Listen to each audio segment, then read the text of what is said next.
नमस्कार। कभी सोचा है कि क्या हो अगर हम अपने मन के अंदर की दुनिया को ठीक वैसे ही डिजाइन कर पाएं जैसे कोई आर्किटेक्ट एक शानदार इमारत बनाता है। चलिए आज इसी पर बात करते हैं कि कैसे मानसिक स्पष्टता यानी कि मेंटल क्लैरिटी हासिल करके एक शांत और फोकस्ड जिंदगी जी जा सकती है।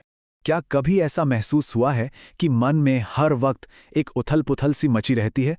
मतलब जैसे हर तरफ से बस शोर ही शोर आ रहा हो और कुछ भी साफ-साफ समझ ना आ रहा हो। अगर ये बातें कुछ अपनी सी लग रही हैं, तो शायद इसकी वजह और इसका हल दोनों ही यहाँ मिल सकते हैं। तो सबसे पहले ये समझते हैं कि ये मानसिक उथल-पुथल या मेंटल केओस आखिर है क्या? इसे हम मन की एक मॉडर्न स्टेट भी कह सकते हैं, जो आजकल की जिंदगी में बहुत आम हो गई है। असल में ये हमारे चारों तरफ मौजूद डिजिटल डिस्ट्रैक्शंस और हमारे उन आदतों का शोर है जो हमारी कोई मदद नहीं करती। इसे यूं समझिए जैसे बैकग्राउंड में लगातार कोई ऐसा संगीत बज रहा हो जो हमें कभी भी पूरी तरह से शांत होने ही नहीं देता। तो इस मानसिक उथल-पुथल का तोड़ क्या है? इसका जवाब है हमारा लक्ष्य, मानसिक स्पष्टता। ये इस शोर को खत्म करने का एक बहुत ही पावरफुल तरीका है। तो ये मेंटल क्लैरिटी या मानसिक स्पष्टता है क्या? ये असल में फोकस और शांति की एक ऐसी स्टेट है जो हमें किस्मत से नहीं मिलती, बल्कि जिसे हम जानबूझकर चुनते हैं। ये उथल-पुथल के ऊपर स्पष्टता को तरजीह देने का एक सचेत फैसला है। और जब हम इन दोनों स्टेट्स को आमने-सामने रख के देखते हैं, तो फर्क बिल्कुल साफ हो जाता है। देखिए, एक तरफ है उथल-पुथल, जहां मन बस रिएक्ट कर रहा है, भटका हुआ है और ओवरलोडेड महसूस करता है। और दूसरी तरफ है स्पष्टता, जहां हर काम इरादे से होता है, ध्यान पूरी तरह केंद्रित रहता है और मन शांत रहता है। सच कहूं तो ये जमीन आसमान का फर्क है। और यही फर्क हमें इस पूरी बातचीत के सबसे पावरफुल आइडिया की तरफ ले जाता है। इसका मतलब यह है कि हमारे पास ये ताकत है कि हम अपने मन की दुनिया को खुद डिजाइन करें। जैसा कि यहाँ कहा गया है, अपने मानसिक स्थान के शिल्पकार स्वयं बने। तो सवाल ये है कि ये किया कैसे जाए?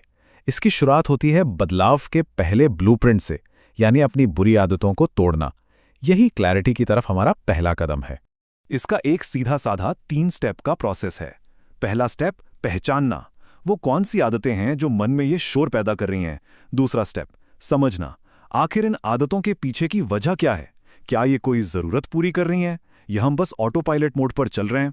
और तीसरा, जो सबसे जरूरी है, चुनना, उस पुरानी आदत की जगह पर एक नया बेहतर रास्ता चुनना।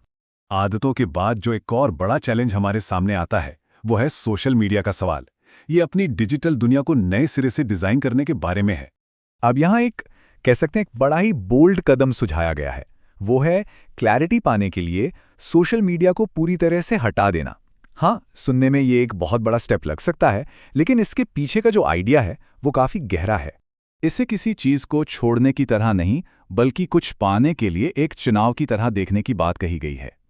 यह असल में, जैसा यहां लिखा है, खुद से दोबारा जुड़ने के लिए डिस्कनेक्ट होने का एक इरादतन चुनाव है।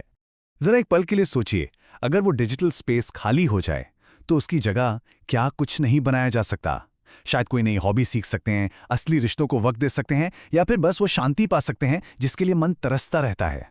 और ये सारी बातें हमें एक ही सबसे जरूरी आइडिया तक ले आती हैं। स्पष्टता एक चुनाव है, संयोग नहीं। ये कोई ऐसी चीज नहीं है जो बस हो जाती है। इसे हर दिन, हर पल अपनी आदतों और अपने फैसलों से चुनना पड़ता है। तो आखिर में सवाल बस इतना ही है, अपनी इस मानसिक दुनिया में आप क्या बनाना चुनेंगे?